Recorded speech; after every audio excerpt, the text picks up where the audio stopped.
and welcome to our IndigiLit series. This series highlights books written by Indigenous or Native American authors. And today we will be discussing The Night Watchman by Louise Erdrich. So first, let's introduce ourselves. My name is Marissa, and I work in the outreach department. And let's start with our facilitator. And Ani, hello. My name is Ariel Ojibway, Indigenous, and I am of the Sault Ste. Marie tribe and just a big fan of literature in general. So I'm really excited that we are talking about a Louise Erdrich book today. Shall I popcorn to Lucy? Sure.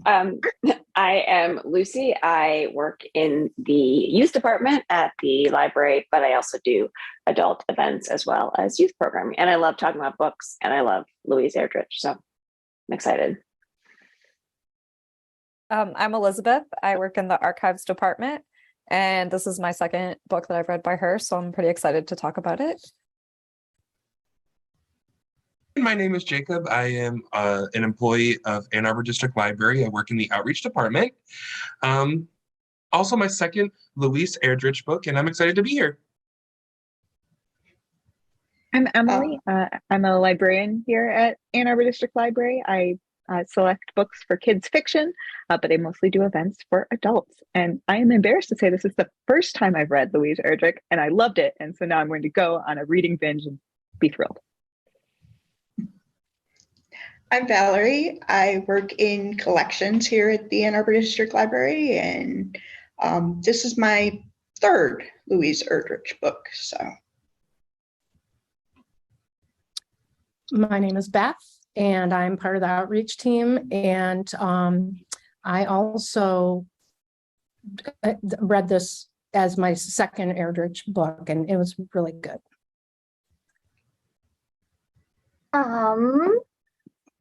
Perhaps I will give a little recap of the book.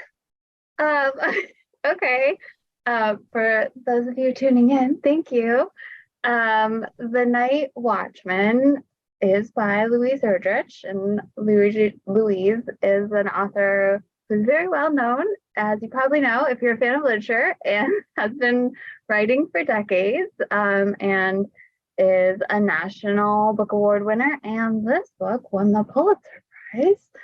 And yeah, she was inspired by the letters of her grandfather, and her grandfather, I guess, wrote prolifically about both everyday things going on Turtle Mountain Reservation in North Dakota, and also wrote to people politically because he was the tribal chairman, in addition to being a farmer and father and a night watchman at a jewel bearing plant. And he was doing this during the 1950s, which is a time that Congress decided it would be good to introduce Indian termination, which was not called that by them. They used some different language, which honestly, when you read it, you're like, okay, yeah, freeing the natives, letting them do things on their own terms. These things sound good. I'm into a lot of these ideas. But what it came down to was actually just saying Indians, Native Americans don't exist anymore. And neither do your tribes, and neither does your land as a sovereign nation, and neither do any of the promises that the United States government made to your people. So, see you later. So the book is arching toward this tribe, a little cohort going to Washington, D.C., and making a stand against that. But in the meantime, there are lots of wonderful characters, and also I think there is a really good element of humor and lightness throughout the book. And yeah, at the end of the book, she said something about like her grandfather being a lighthearted person and trying to keep that element in the book, and I really felt that. Yeah, So I had a few things that I thought maybe we could talk about, and that was one of them, but I was gonna ask about later on. But were there any elements of like humor and lightheartedness that you particularly liked in this book? I can't think of an example, but I definitely found myself laughing. Like I was listening to it as an audiobook read by the author. And yeah, I would just like laugh out loud and be like, oh yeah, well, don't mind me. Yeah, I found that as well. I also listened to it. And especially for something that was dealing with such real serious issues, both for the Native people, but also just within families, you didn't expect it to be so funny and fun as a read. But what that did, first of all, who doesn't love a book that makes you laugh a little? But it kept it balanced so that, you know, sometimes when you're reading a bleaker book, it gets to be too much and then you start wanting to not read it because you're not ready to feel that way. I was always happy when I had my moment where I could turn on my audiobook and listen to another chunk of this, because it was such a, gosh, there's not one word to describe this book. It was an immersive experience that was broadening, but also engaging and entertaining. I would say that there was almost an everyday quality to the book. Today we ate this, and then we went to the boxing match, and then I wore this jacket, and this jacket means this to me. And in the way that it was, I don't like to say every day. That doesn't feel like the right word at all. But there was a comfort and a coziness that I really enjoyed about the book. But that's so ridiculous to say, it feels like, because there's parts of the books that are not cozy. So it's a unique balance. I don't want to cut anyone else off, but I read a review that said something about like honoring the simplicity, or like the beautiful, finding beauty in the humility, or yeah, it was just like celebrating everyday heroes, but like in a cute, in a better than that phrase kind of way.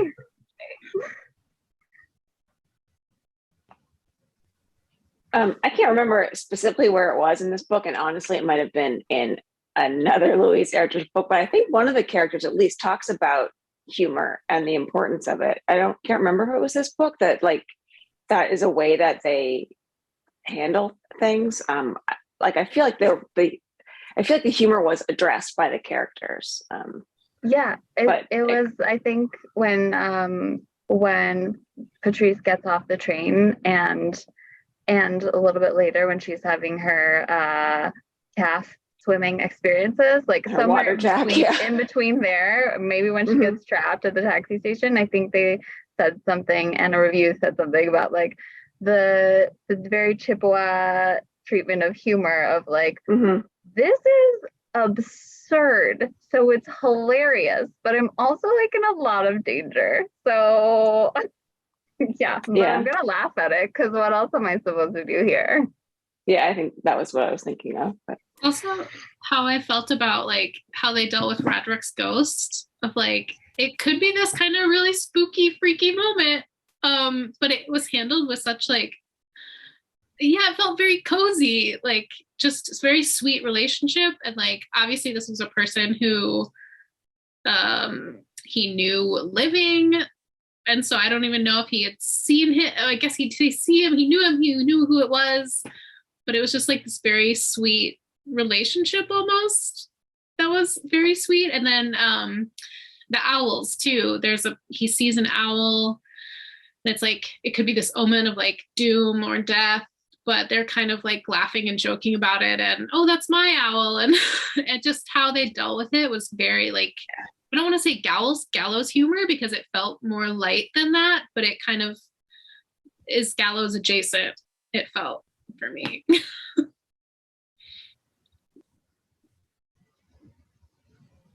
Beth, were you going to say? Cool. Sorry. Well, it wasn't one thing that really I thought was a very tender moment, not as much the funniness of it, but with Thomas and Rose when she, I mean, just their relationship in general, like, and I had just listened to Louise Erdrich do a book talk. So I remembered the time when he said he had been drinking or had a drink. But the part that really just filled my heart was when she went to work with him and she insisted that he take a nap. But also there was just one line that was said, like in the car on the way to work, that they touched hands, and it said sometimes that's how they talk. And I just thought that was just really sweet, Relationship goals there, hoping that someday, you have the same type of easygoing, but yet loving and connected relationship. Totally. And what a lovely way. Like, we didn't spend very much time with the two of them together, but gosh, did we feel their love. And what a delicate way for the author to broaden that relationship. There's so many characters in this book and so many relationships, but somehow I didn't find myself overwhelmed by them. And I think we were in deft hands with this writer. The one humorous person to me was Haystack, and his character, I forget his name now, the teacher.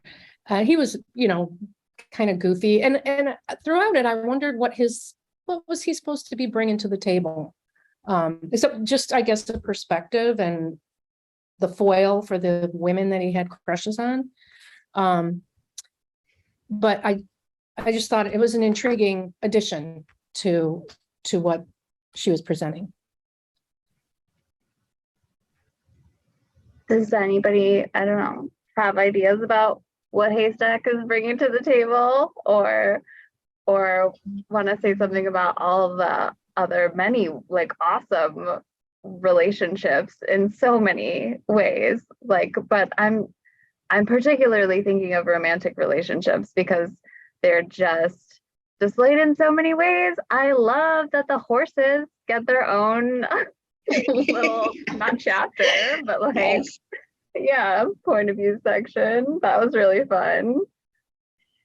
And then I also feel like I just think that sometimes sex is talked about in books without humor, and like it's so important and like serious and either romantic or awful, or but it's just like kind of bandied about here, and like they're nice ways, but then there's also like Clark Kent, coming into the Patrice and Wood Mountains moment, and the Mormon opening the car suddenly on a couple. I felt like there were a lot of good moments.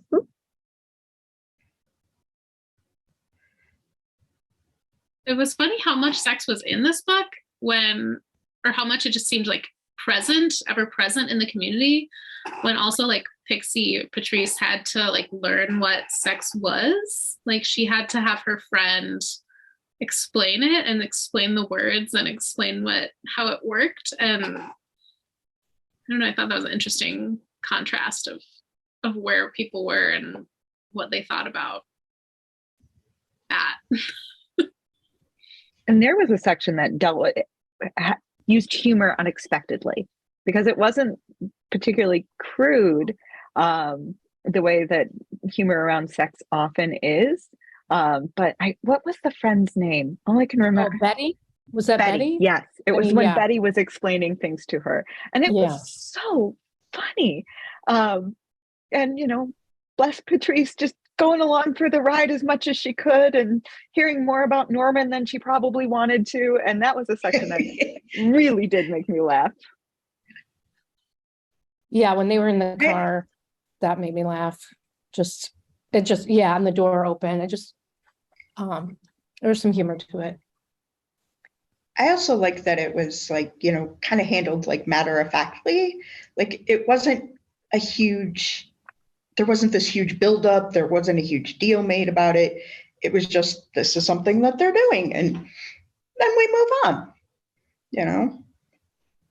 I appreciated that it was matter of fact. I also really appreciated that women's pleasure was very centered as a part of it, which you do not always get. Especially in something set in the 50s. Yeah. And speaking of things set in the 50s, I think that also not just a hetero attraction was covered too, a little bit, just a touch on. It is set in the 50s, but I appreciated that there was a moment that I'm pretty sure that was in there. Yeah, I had a little bit to say about that because I was confused that Millie, so yeah, I think you're talking about the moment between like Millie and Patrice, or Patrice. Yes. And then at the end, Millie like gets asked out by Barnes and like goes out with him, and I'm like, what? Yeah. But yeah, it just shows like there's a lot of complexity going on, and I think it did sort of make sense because of the equation thing, and Millie's like super into order and numbers and all that, but yeah, I appreciated that she included that like relationship between them, and I wanted to see more come from that, but we got what we got. I would have loved more with Millie in general. She was a really interesting character that we didn't get much from. Millie. Yeah, I think she almost brought something also like a little bit of neurodiversity to the story, you know, like whether or not you weren't really thinking about it, but just her need for patterns and certain patterns, and they had to be a certain, like what she likes didn't necessarily make sense to other people. And her, I think she even like just her the way that she talks to people, like she doesn't have the ability to, she thinks, to like understand how to correctly communicate with people. She just sort of says what she wants to say. But I also like I found her funny at times and also endearing, and I really would have loved to see more of Millie, especially like her relationship with Barnes. How does that work out? You know? Yeah, I feel like the things that she said, basically, when she made her dad and Thomas like kind of uncomfortable in the restaurant, whatever she said, I love that was in there. But basically she was like, and then everyone felt awkward at the table and didn't know what to say. But you're like, I love you, Millie. Like that was hilarious. Like, yes, I would have said that too. Like, that's perfect. Yeah. Thinking about the aspect of sex and the implication that they came with Vera and the evidence they were finding, and just the little bits that we were reading, it was disturbing, but it was also like not real blatant, you know, it was implied. And it was bad, you know, but it was enough there that which was also, it was good to have the balance of the humor, because it was really disturbing. And I was, at one point, I thought that Vera had died because of her walking, and that, you know, the afterlife, there's a, you know, some kind of walk. You walk on. Yeah, the walk on. Yeah. So I was like, oh man, I wanted to see some kind of a reunion. And it happened. So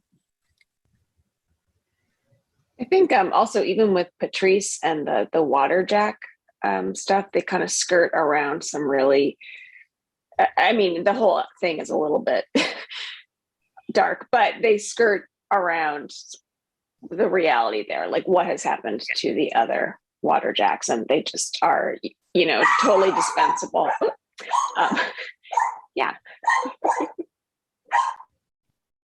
Yeah, that scene was such a balance of absurd hilarity and totally disturbing, and not just scene, the whole water jack experience.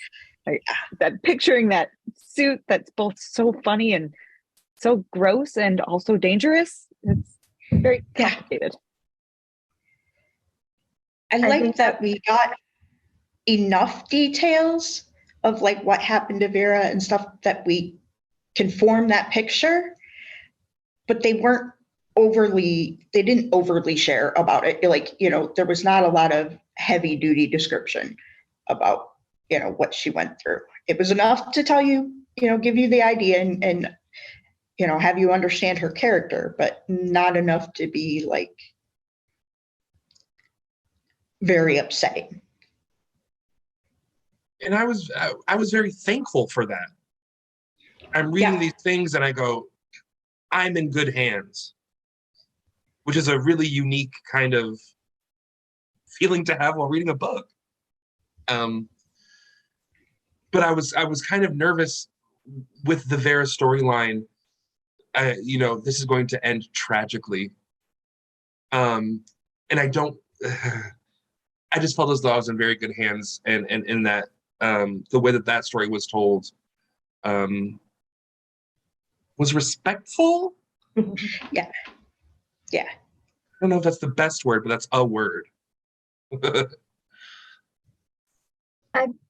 And I feel like, again, that gallows or gallows adjacent humor is what helped carry off not too much information, but just enough to understand the situation that she's in, but little enough information to still be able to find it funny. And you mentioned Roderick's ghost before, and I feel like somewhat similar things are happening there. Like, again, just with her writing, I love that there's a little child ghost here that we get to hear the point of view from throughout the whole story, and like comes to Washington, D.C. and is like, Thomas, you should say this. And that's like in almost the stenographer's like notes, and then this was said, and then this, and then like Roderick says. But there are so many things that she covers in this book, and so many traumatic things. But they don't feel horribly traumatic in the way that she does it. So like with Roderick's ghost, you are learning about boarding schools and things that happen to children in boarding schools, and that some of them died there from the abuse. And yet you're like, hey, Roderick just came to find Thomas, and he's not like haunting Thomas, even though Thomas feels guilty. He's just hanging out with his buddy. And then you learn about like assimilation and different things, and like rematriation from the travels of Roderick. And I really loved the piece on assimilation. Like, it's too late for Indian ghosts. Too late with us. I also love that they gave Roderick a happy ending. Like, you don't usually when ghosts get a happy ending, it's like they pass on, and Roderick just made new ghost friends. I know, that was so unique. It reminded me of Ojibway from months ago. Yeah. I was wondering if anybody else thought of any other books that we've read before while we were reading this. I actually was so glad that we read this after everything you wanted to know about Indians, but were afraid to ask, because this gave me so much context for just how things work and words, and like even what termination is. Like, I already knew what that is in my brain, and I think that helped a lot with processing this book. Yeah, I agree. I thought about that a lot as I was reading through this, and going back to the humor thing, like I think there was one point where one of the characters says everything is funnier in Chippewa, which was also said in that book. So I was just like seeing so many connections, and it was a great experience to have. So I'm really glad that we read that first. I was also reminded, I mean, I can see a little bit of a similarity between there, just because it's like in the setup, and then it's a group of characters and all these characters that are connected, but you're getting all their stories. They're working towards something. That one was a little bit starker, I think, in the, but not like the material was covered differently, but it's just the idea of how a group of people gets to a place.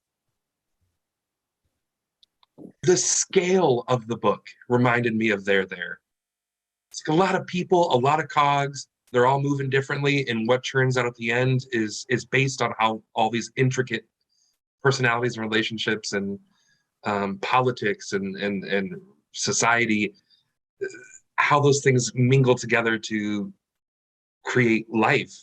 I was like, dang, this is like, it expanded my mind, if that makes any sense. I haven't been in on all of the IndigiLit convos. So I don't know if you guys read The Firekeeper's Daughter? No. Okay, well, the author came, here, and so I read it. And so at the beginning, I was seeing some similarities between just like a strong female character, like Pixie, and I don't even remember her name now in that other book, but and also in both of them, they don't end up with the guy, and they're happy with that. That's their decision, and I like that. Not to get on too much of a tangent, but there was a book that I read last summer, I think, which I thought about when I was reading this. It's called We Had a Little Real Estate Problem, which is it's by, I don't know if I'm saying it right, Cliff Nesterov, but it's sort of a history of Native Americans and comedy and how they kind of have been left out of the larger history. But how they've been there since the start because they're just funny and how much it's such a part of the culture and such a part of the language. And so I definitely thought about that book when I was reading this, especially in the part where they were talking about the different words for euphemisms for sex and how certain things are just funnier in other languages. So I recommend that book. It was good.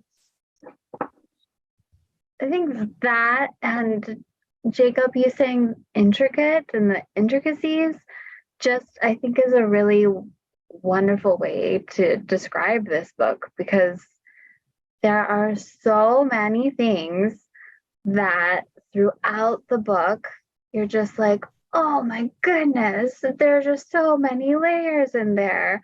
Like the boarding schools is one thing, but even just with one sentence at the beginning, where she talks with Thomas walking with his father baboon to go to boarding school. He's talking about the lean times and the food that they were eating in the lean times, which is just like sort of indirectly, in my mind, maybe not, alluding to the fact that some families did choose to allow their children to go to boarding schools because they were starving, because they were forced off of their land. But just like with that one little sentence, so much history is like packed into that tiny bit.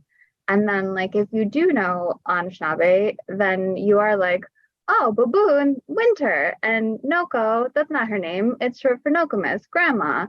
And then Thomas's name, Wajashk, Thomas Wajashk, the muskrat. She touches on at the beginning of the book. Does anybody know that story or want to talk about that story? If you do know it, or maybe I'll just tell you. Okay, the muskrat.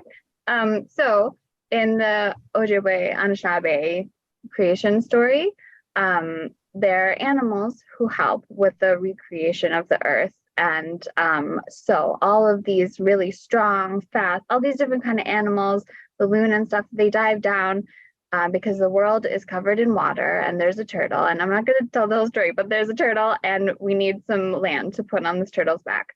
So all these different animals dive down and they should be able to get a little bit of mud because they're stronger and they're faster and they're everything else. But finally, they all give up. And then the little tiny muskrat is like, well, I'm just a little tiny muskrat, but I guess I'll try because everybody tried. And I'll try. And then the muskrat dives down. And then it's been a while. And then it's been a long time. And then everybody gives up on the muskrat coming back. But then the muskrat floats back up and he has a little bit of dirt in his hand, and they put it on the turtle's back, and the Sky Woman is able to make the earth again. And she breathes life back into Muskrat. So it's okay. But yeah, so it says he's aptly named, and he is, because the little humble working class everyday muskrat like tries and perseveres and does everything that he can to like keep his world together, make this world again.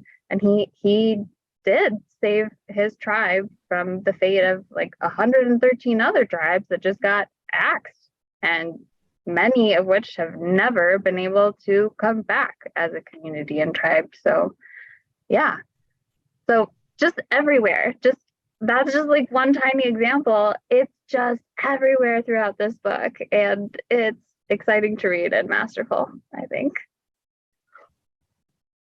Before I was done reading this book, I was already excited about rereading it, because I feel like it's a world I just want to dive back into, and with the perspective of knowing where characters end up will give me something different reading them from the beginning. So I'm going to wait a little while, but it's kind of neat to already know that a book's going to be in the reread pile before you're even done. Yeah. Yeah, I would agree with that. Even like, because there were small things I was noticing where I was like, wait, has this happened before and I missed it somewhere else? Even like the idea of a night watch, you have Thomas, who is this night watchman, and then there's some other chapters later that are called the Night Watch, and it's like Patrice and her mother taking turns to make sure that her father doesn't come back. And I just was like thinking, well, wait, where else are there night watches in this book? And so it's just things like that I want to have in my mind and go back and start all over again and look for all the connections.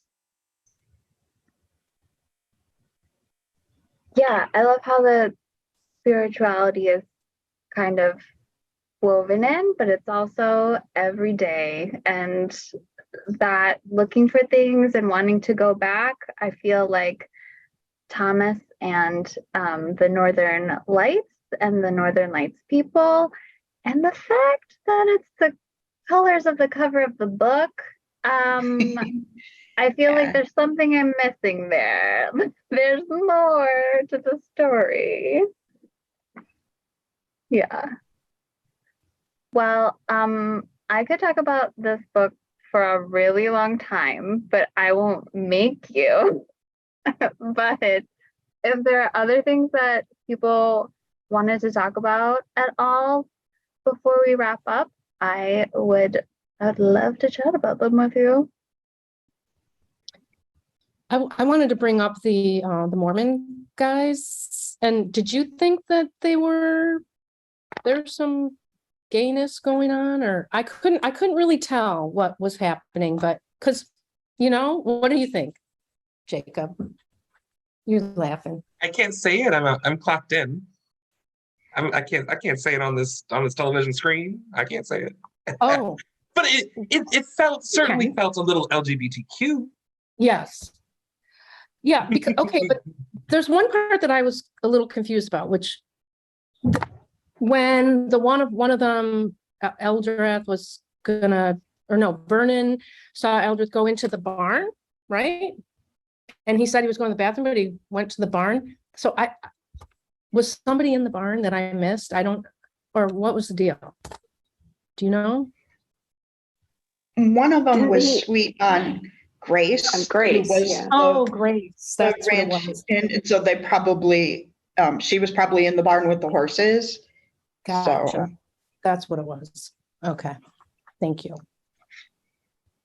But since we're talking about, since you brought up LGBTQ, and Elizabeth, you talked about Millie earlier, I guess I have to say that is maybe one aspect of the book that I'm like, that was too neatly tied up, because I did either want to see like Millie on her own as a strong woman or something, but also I get maybe it's nice to be like, well, there's a spectrum of sexuality here, and she's just connecting with different people.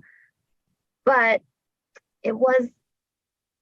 for most of the book, everything does wrap up really nicely, but it doesn't feel like, oh, look at what I've done. Like, it doesn't feel too perfect, and like, now we do it, but like that one, now that you mention it, but I wouldn't have thought it does. That made me think about, they both were in love with Patrice. Maybe in love is a strong word, but they both had feelings for Patrice, and Patrice was off doing her own thing and didn't choose either of them in the way that they wanted to be chosen. It's still kind of a sad way for both of them to end up, thinking about it that way, but it kind of made sense narratively to me that they sort of stumbled together. But I don't imagine that it's a long and happy future. No, I think it was not gonna last. No way. Oh, I disagree. I loved Really? how equations brought them together. Oh, And true, like true. the checkers, like, I love your blouse because it makes me think of teaching in this way. And she was like, that's what he was saying. He's nothing about my blouse. Like, it really never occurred to her, And I really believed that they could vibe that way. Yeah, I thought that too, that like, even if it was a different kind of love, maybe if they'd been brought together in this very practical way of like similar interests and the similar kind of brain math love, I could see them having a very long and fulfilling relationship that's maybe more practical in its workings, which it did feel, I guess, like as a modern person, it feels like too neat to like, okay, like I do want her to like live her best life. And is she really attracted to him? Maybe, I don't know. She's a spectrum. Like, it is a spectrum, and they could be fine. But it also felt true to life of just like at that time period, especially of like what was expected of you and what was common, of just like how many people throughout history could have been happily fulfilled or more happily fulfilled in an LGBT relationship but they ended up in a heterosexual one just out of circumstance. Yeah, that's how it was. I mean, yeah, in the 50s, women, I mean, mostly were supposed to get married. And I mean, I don't know if that's the same, that was the strong concept and on the reservation, but seems like, I mean, a lot of girls were getting married young, and like Patrice had mentioned that girls her age already had been married a number of years, and so yeah, it was an expectation, and yeah, there is a spectrum too. So, well, I root for them. I root for that old Haystack and Millie. That expectation just reminded me that I appreciated the how Patrice took on different gender norms of the time in a completely believable and relatable way of like, who shot the deer for the family? It was Patrice. Who's been chopping wood and stacking it lovely? Who's going to go save her sister? Who's supporting them financially? Yeah, I really like that. And this is a really random and abrupt change of subject, but Marissa, you said true to life, and that reminded me of so when the whole group goes to Washington, and before they have their talk with the senators, they are checking out the space. And does anybody remember what event happens? Valerie does. Yeah. There's that shooting. There's Yeah. the woman who wants to say Viva Puerto Rico and shoots off a gun. And, Patrice is like right there. Yes, indeed. Lolita LeBron, because I was like, this is a moment that feels weird to put in if there's not a reason. So I looked it up, and that really did happen on March 1st, 1954, right before March 2nd and 3rd, when they were having their hearing. Yeah. Lolita LeBron went there and with some other people and stood up for Puerto Rican independence by trying to assassinate senators and unfurling their flag. So I just true to life wanted to put it in there. Also, if we're talking about LGBTQ moments, how Patrice is looking at that woman definitely got my attention of just like, she's like enamored with this woman. She watches this woman like shoot someone and is still like, what a beautiful woman. She's like, I wish I had helped her. Yeah, she was like, should I have unfurled that flag for her? Her lipstick, though. Yeah.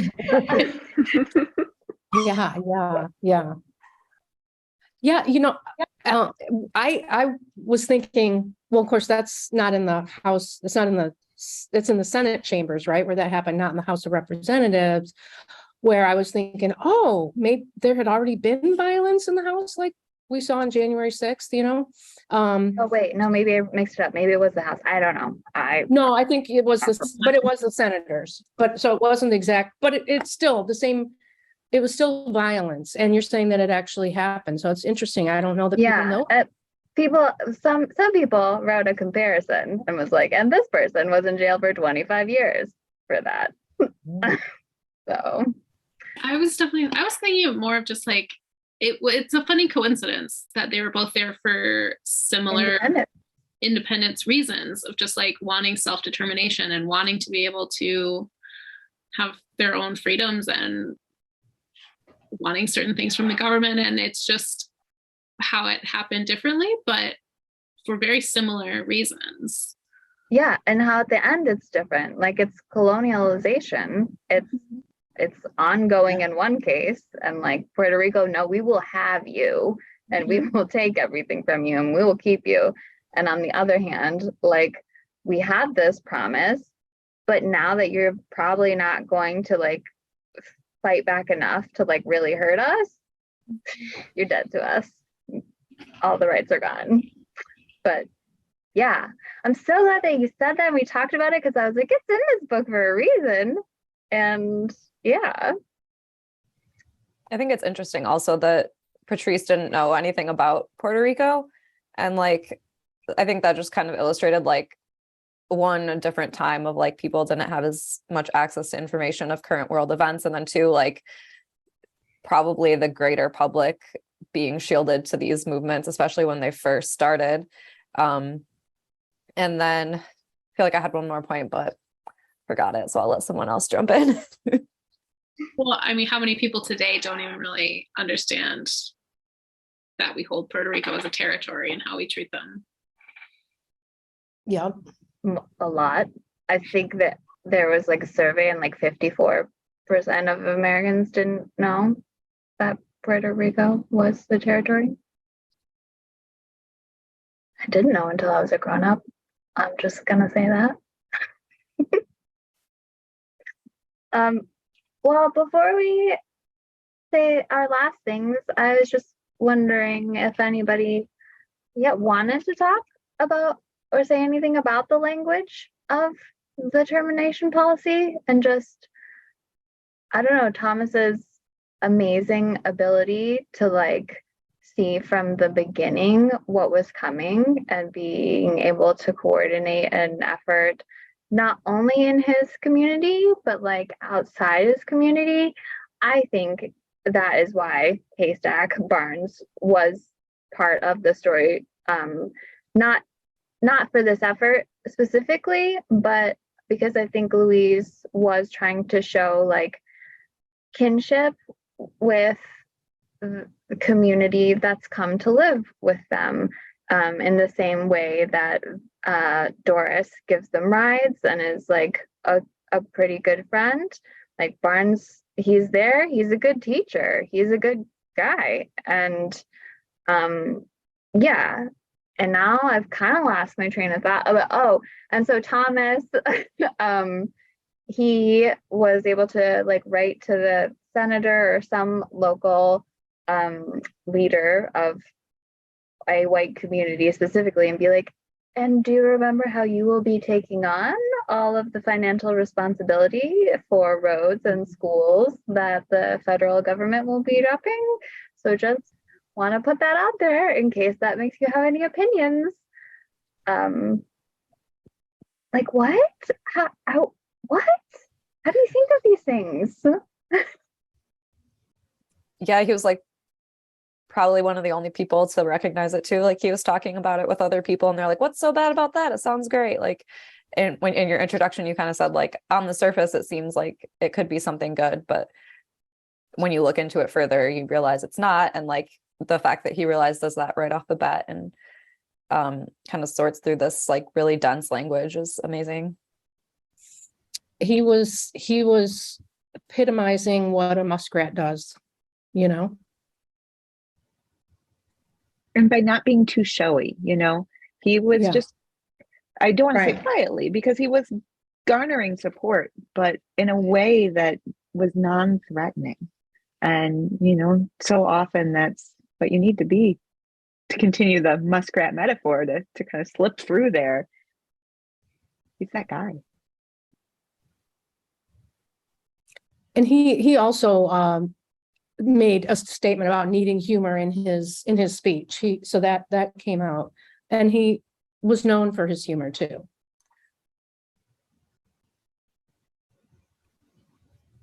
And I think the foresight of the different people, of some different people, is also brought up. Addie Mink, I appreciated that his character was in there in the way that it was, because he was clearly a brilliant person, and alcoholism had taken its toll not only on like his physical deterioration, but also like completely his values, with Thomas being like, this is going to destroy your community, and Eddie being like, I recognize that, but this is where I am. I just want that money right now. But still like having the ability to speak so well, like, consider what the reservations are, and your payments to us are like rent for the use of the land. That's what we agreed to at the beginning. And yeah, I just think that sometimes a character like that in a book or in real life, people can be like, toss away, throw away character, but you're like, he's still part of the community and still helping and still valuable things he has to say and share. So yeah.